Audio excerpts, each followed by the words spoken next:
하나님 말씀은 누가복음 8장 40절에서 56절까지입니다.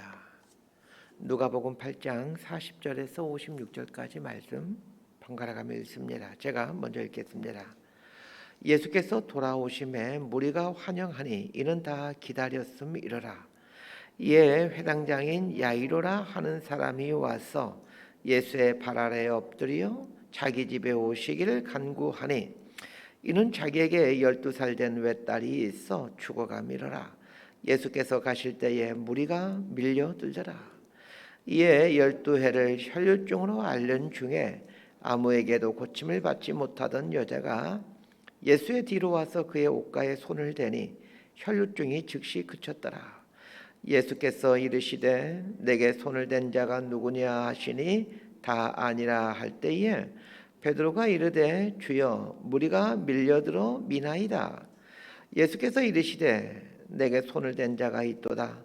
이는 내게서 능력이 나간 줄 알미로다 하신대 여자가 스스로 숨기지 못할 줄 알고 떨며 나와 엎드리어 그 손댄 이유와 곧 나은 것을 모든 사람 앞에서 말하니 예수께서 이르시되 딸아 내 믿음이 너를 구원하였으니 평안히 가라 하시더라.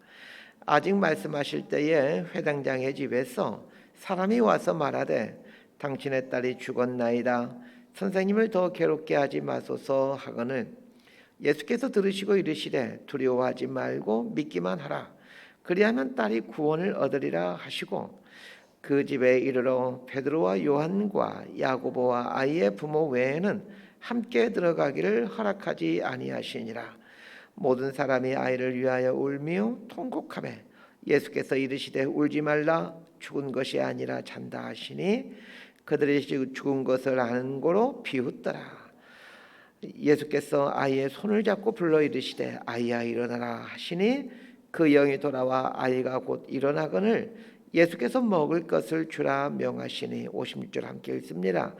그 부모가 놀라는지라 예수께서 경고하사 이 일을 아무에게도 말하지 말라 하시니라. 아멘. 오늘 본문의 배경은 가버나움이라는 동네입니다. 어제 본문인 8장 26절부터 39절까지에 나오는 그 군대 귀신 들린 사람에게서 귀신을 쫓아냈던 그 공간적 장소는 거라사라는 지역이었습니다. 예수님은 가버나움에 계시다가 갈릴리 호수를 건너 가버나움 맞은편에 있는 거라사 지역에 가셨습니다. 가버나움 맞은편을 통상 데가볼리 지역이라고 부르는데 이 거라사는 데가볼리 지역에 있는 마을입니다. 자, 오늘 본문은 데가볼리 지역에서 다시 배를 타고 베이스 캠프가 있는 가버나움으로 돌아왔을 때 생긴 일입니다. 오늘 본문에는 두 개의 이야기가 등장하죠. 그런데 이 두 개의 이야기가 등장하는데 흥미로운 것은 두 개의 이야기가 각각으로 있는 것이 아니라 하나의 이야기, 이제 어떤 형식이 됐냐면 하나의 이야기가 처음에 시작하다가 또 다른 이야기가 나오고 그리고는 다시 처음의 이야기가 나오는 방식으로 되어 있습니다. 오늘 본문처럼 한 편의 이야기가 진행되다가 중간에 다른 이야기가 끼어들고 다시 맨 처음 했던 이야기가 나오는 이런 방식을 샌드위치 구조라고 합니다. 샌드위치는 빵과 빵 사이에 그 속을 집어 넣습니다. 그런데 빵과 빵 사이에 속을 집어 넣어서 샌드위치를 만드는데 이 빵과 궁합이 잘 맞는 것을 집어 넣어야 합니다. 빵과 전혀 어우러지지 않는 것을 넣게 되면 안 넣은 것만 못하죠. 빵과 빵 사이에 그 속을 잘 집어넣게 되면 이 빵의 맛도 아니고 그 속의 맛도 아닌 오묘한 조화가 되어져서 오묘한 맛을 내게 됩니다. 오늘 본문이 마치 그런 본문입니다. 빵과 속이 궁합이 맞아야 하듯이 오늘 본문의 두 편의 이야기는 아주 궁합이 맞는 이야기입니다. 두 개의 이야기가 합쳐져서 어떤 강력한 하나의 메시지를 주고 있습니다. 자, 이 강력한 하나의 메시지를 찾는 것이 오늘 본문의 핵심입니다. 자, 두 편의 이야기를 통해서 예수님이 의도하신 것이 무엇일까요? 성경을 읽을 때는 특히 사복음서를 읽을 때는 예수님이 뭘 의도하고 있는지를 생각하면서 읽으셔야 합니다. 핵심을 놓치게 되면 무슨 말을 하려고 하는지 알 수 없거나 혹은 또 이상하게 이제 핀트에서 벗어난 해석을 하게 되죠. 핵심은 항상 예수님의 말씀과 행동에 있습니다. 성경에 나오는 이야기가 잘 이해가 안 되면 그 예수님이 하신 말씀과 행동을 한번 유심히 보시기 바랍니다. 거기에 항상 해석의 열쇠가 있습니다. 자, 첫 번째 이야기는 회당장 야이로의 딸을 고치는 사건인데 이 사건의 핵심은 50절이 이 사건의 핵심이 됩니다. 우리 50절 말씀 제가 읽어드릴게요. 예수께서 들으시고 이르시되 두려워하지 말고 믿기만 하라. 그리하면 딸이 구원을 얻으리라 하시고, 자, 회당장 야이로의 딸을 고친 사건의 핵심은 이 50절입니다. 두 번째 이야기 12년 동안 혈류증 앓고 있는 여인을 고치는 사건의 핵심은 48절입니다. 제가 48절 읽어드릴게요. 예수께서 이르시되 딸아 내 믿음이 너를 구원하였으니 평안히 가라 하시더라. 이 두 번째 사건의 핵심은 역시 믿음입니다. 회당장 야이로와 12년 혈류증 앓는 여자 이야기에서 공통적으로 말하고 있는 것이 믿음입니다. 자, 그렇다면 이 믿음이란 도대체 무엇입니까? 우리는 믿음에 대해서 상당히 추상적인 생각을 갖고 있습니다. 여러분은 믿음을 뭐라고 생각하십니까? 대부분의 사람들이 이 믿음을 말할 때 하나님 믿는 거지, 예수님 나를 위해 죽으신 것을 믿는 거지, 이렇게 얘기합니다. 네, 맞죠? 맞는 말입니다. 자, 그래서 기도를 열심히 하고 교회 생활 열심히 하면 믿음이 또 좋은 걸로 생각합니다. 믿음이 좋으면 기도 생활 열심히 하고 교회 생활 열심히 하는 것은 또 맞는 말입니다. 그러나 이 기도 생활 열심히 하는 것은 믿음을 갖기 위한 어떤 수단이지, 기도 생활 열심히 하는 것이 믿음이 좋은 건 또 아닙니다. 누가복음 8장 22절부터 25절에 보면 풍랑을 잔잔케 하시는 예수님에 대한 이야기가 나옵니다. 매일 성경으로 하면 주일 본문에 나오는 이야기인데, 그 바다 위에 풍랑이 불어 배 안으로 물이 들어오자 제자들이 상당히 당황합니다. 그런데 예수님이 그때 한마디 하시죠. 너희 믿음이 어디 있느냐. 마가복음에서는 믿음이 적은 자들아, 이렇게 말씀하십니다. 우리 눈으로 보면 제자들이 믿음이 없는 것이 아닙니다. 제자들이 예수님을 따를 때 가족을 버리고 배와 그물을 버리고 예수님 따릅니다. 먹고 살 거 포기하고 예수님 따라다녔습니다. 혹시 여러분 주변에 있는 사람들 중에 먹고 살 거 포기하고 예수님 따라다니는 사람 본 적이 있습니까? 저는 잘 보지 못한 것 같습니다. 이런 제자들인데 예수님은 믿음이 없는 자들아, 그렇게 책망하십니다. 오늘 본문도 마찬가지입니다. 회당장인 야이로가 자기 딸이 죽어가자 직접 예수님께 와서 예수님 모시고 자기 집으로 가려고 합니다. 그런데 중간에 12년 혈류병 앓는 여자가 이제 끼어드는 바람에 시간이 좀 지체되었고, 그때 슬픈 소식을 듣게 됩니다. 회당장의 하인들이 와서 아이가 죽었다라는 말을 합니다. 죽으면 모든 것이 끝났다라는 것이 사람들의 생각입니다. 사람들의 생각에 아무리 예수님이라 할지라도 죽은 사람을 다시 살리지는 못할 것이라 생각했습니다. 딸이 죽었다는 소식 앞에서 회당장인 야이로 집안 사람들이 절망하고 두려워합니다. 그때 예수님께서 하신 말씀이 두려워 말고 믿기만 하라 라는 말씀이었습니다. 이 말은 딸이 죽어가는 그 구체적인 삶의 현장에 믿음을 적용시키라 라는 뜻입니다. 참된 믿음은 적용하는 믿음입니다. 내 삶의 현장에서 일어나는 사건들에 적용하는 것이 살아있는 믿음입니다. 단순히 예수님 믿지요, 하나님 믿지요, 그런 것 말고 내 삶에 일어나는 사건에 예수님을 적용시켜가는 것, 이런 게 믿음입니다. 혈루증 앓는 여자도 마찬가지입니다. 혈루증을 앓고 있는 여인이 그 죽은 딸을, 그 회당장의 죽은 딸을 살리러 가는 그 예수님을 발견합니다. 그때 이런 생각이 여인에게 들었을 겁니다. 죽어가는 사람도 살리시는 분이 예수님이시라면 내 병쯤은 식은 죽 먹기겠구나. 그리고 예수님 가까이 와서 예수님 옷가에 손을 댑니다. 자, 이렇게 예수님을 내 삶에 적용하는 것이 믿음입니다. 예수님이 다른 사람의 질병을 고치는 것은 쉽게 믿습니다. 그러나 내 삶 가운데 예수님이 역사하는 것은 잘 믿질 않죠. 다른 사람의 간증을 들으면서 우리는 아멘합니다. 아멘이라는 말이 무슨 뜻입니까? 동의합니다, 믿습니다, 이런 뜻이죠. 그러나 나의 삶의 현장에 이런 일이 일어날 것이라고 믿는 사람은 또 많지 않습니다. 혈류증에 걸린 여인을 한번 생각해 보십시다. 혈류증은 하혈하는 병입니다. 여자가 12년 동안 하혈을 해왔습니다. 여자로서 기능을 다 상실했습니다. 애를 낳을 수도 없습니다. 성경에서 12라는 숫자는 충만을 뜻하는 숫자입니다. 12년 동안 혈류증 앓았다라는 말은 이제 중병으로 가득 찼다 이런 뜻입니다. 12년 동안 혈류증을 앓게 되었다라는 것을 명시하고 있는 이유는 병이 깊어져서 더 이상 사람으로서는 손쓸 수 없는 지경이 되었다라는 뜻입니다. 그런데 이 여인이 그 죽은 회당장의 딸을 살리러 가는 예수님을 보면서 믿음이 생긴 것입니다.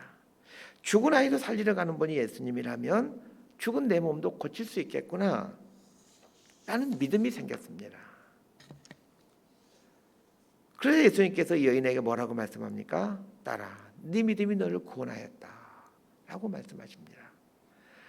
우리에게 기적이 일어나지 않는 이유는 믿음을 나의 삶에 적용시키지 않기 때문입니다.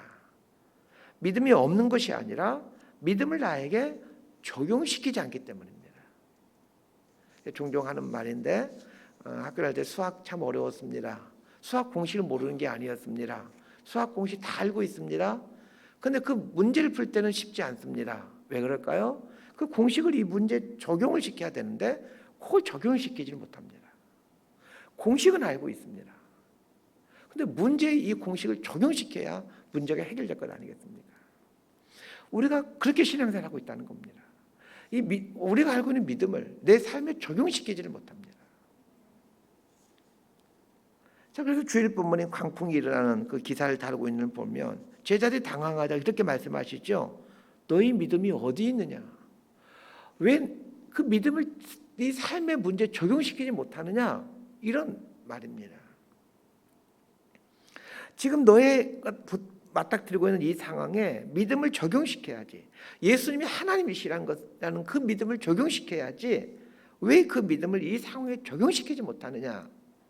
이런 말씀입니다. 믿음은 적용할 때야 의미 있고 그때 믿음은 능력이 됩니다. 성경에 있는 사건은 성경에 있는 사건이고 나하고는 전혀 상관없는 이야기로 생각하면 안 됩니다.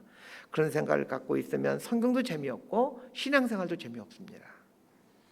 회당장 야이로가 예수님을 모시고 집으로 오던 중에 딸이 죽었다라는 말을 듣게 됩니다. 다른 사람들 같으면 딸이 죽었기 때문에 예수님이 와도 별 소용이 없겠구나 라고 생각할 겁니다. 모든 게 끝났구나 생각할 겁니다. 사실 인간에게 있어서 죽음은 궁극적인 절망 아닙니까? 그런데 이 절대적인 절망 앞에서 예수님을 모시고 자기 집으로 갑니다. 이것이 믿음입니다. 죽었다는 소식을 들었는데도 불구하고 예수님 모시고 집으로 가는 것, 이게 믿음입니다. 보통의 사람이라면 딸이 죽었다는 소식을 들었으면 이제 그 자리에서 털썩 주저앉아 엉엉 울면서 절망할 겁니다. 그러면서 예수님, 저희 집 올 필요 없습니다. 모든 게 다 끝나버렸습니다. 이렇게 말했을 겁니다. 그러나 회당장 야이로는 절망의 상황이었지만 그 예수님을 향한 그 믿음을 자신의 절망의 상황에 적용시켰습니다. 그래서 회당장 야이로의 딸이 살아나게 된 것입니다. 예수님 앞에서는 어떤 상황도 절망일 수가 없습니다. 사람에게는 절망이지만 예수님에게는 그 어떤 것도 절망이 될 수 없습니다. 12년 동안 혈류증 앓던 여인도 마찬가지입니다. 죽은 아이를 살리기 위해 가시는 예수님 보면서 이 여인은 믿음이 생겼습니다. 죽은 사람도 살리러 가는 분이라면 죽은 내 몸도 고칠 수 있겠구나, 이런 믿음이 생긴 겁니다. 그래서 그 여인은 예수님 가까이에 와서 예수님을 만집니다. 여자가 사람 취급받을 수 없는 시대에 더군다나 예수님 주변에는 제자들로 빙 둘러져 있는데도 그 제자들 사이를 뚫고 예수님 가까이에 옵니다.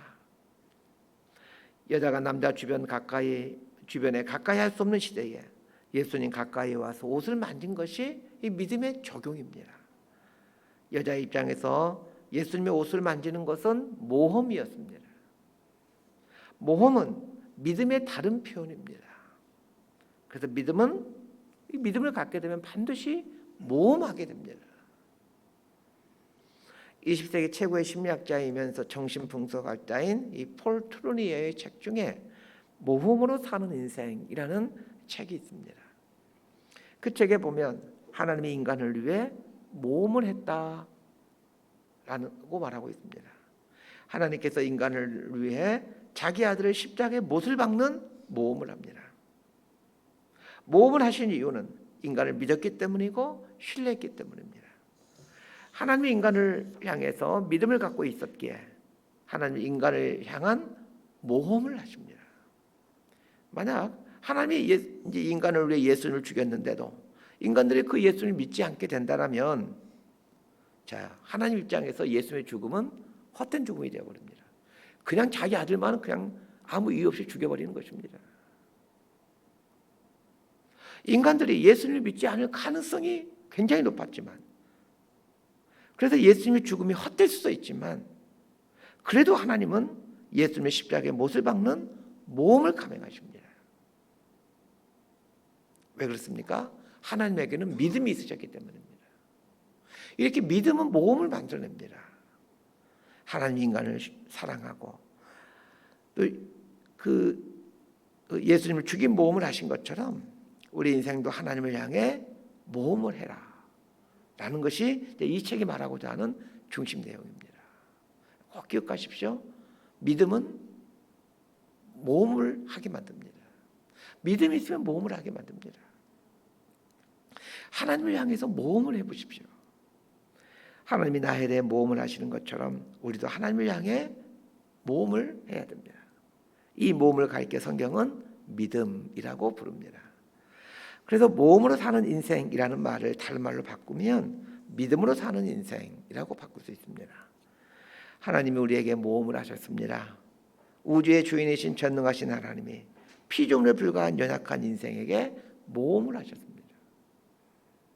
그러면 이 유한한 피조물인 우리가 창조자이신 하나님께 모험을 하는 것은 당연한 일이지 않겠습니까? 상황을 두려워하지 말고 모험을 하십시오. 하나님을 신뢰하고 인생을 이 믿음의 세계로 던져 넣어 보십시오. 말씀 정리합니다. 믿음은 추상적인 것이 아닙니다. 삶에 구체적으로 적용시키는 것입니다. 믿음을 삶에 구체적으로 적용시키려 할 때 그게 이성적으로 맞지 않을 수도 있고 사람들로부터 따돌림을 당할 수도 있습니다. 그러나 믿음으로 사는 사람이 결국에는 승리하게 되고 하나님의 일하심을 보고 하나님의 기적을 경험하게 됩니다. 삶의 모든 순간순간에 믿음의 결단을 하며 믿음으로 세상을 살아가는 결단을 하시길 바랍니다. 야이로의 딸이 살아난 사건이나 12년 혈중 여인이 낫는 사건은 지금에도 얼마든지 일어날 수 있습니다. 문제는 믿음을 적용할 것이냐 말 것이냐입니다. 이 삶에 적용시키는 믿음이 있을 때 그때 우리의 삶 가운데는 기적이 일어나기 시작합니다. 믿음을 적용시키는 순간 하나님의 일하심이 시작됩니다. 이런 걸 눈으로 보며 살게 될 때 신앙생활하는 맛이 있습니다. 믿음으로 모험해가는 그 인생 맛이 있습니다. 이런 인생 사는 게 하나님이 원하시는 삶 아니겠습니까? 이런 기쁨과 감격이 여러분에게 넘치게 되기를 진심으로 소망하고 축복합니다. 기도하겠습니다. 하나님 아버지, 예수님이 하나님이심을 믿습니다. 2000년 전에 이 땅에 오셔서 기적과 능력을 행하셨던 것처럼 여전히 오늘 또 예수님은 살아계시기에 믿음을 갖고 살아가는 사람들 속에 동일한 일을 행하고 계시는 예수님이심을 믿습니다. 오늘 나의 삶에 내가 고백하고 있는 이 믿음을 적용시켜 갈 수 있는 용기와 일을 허락하여 주옵소서. 그래야 우리 삶에서 역동적으로 일어나는 이 믿음의 역사들을 눈으로 보고 또 손으로 만지게 되는 이런 복과 은혜를 허락하여 주옵소서. 모든 나의 상황 속에 예수님이 함께 계시고 있음을 믿습니다. 상황을 내 힘으로 해결하려 하지 않게 하시고 예수님 손에 맡겨드리는 믿음의 삶을 살아가게 하여 주옵소서. 예수님 이름으로 기도드리옵나이다. 아멘.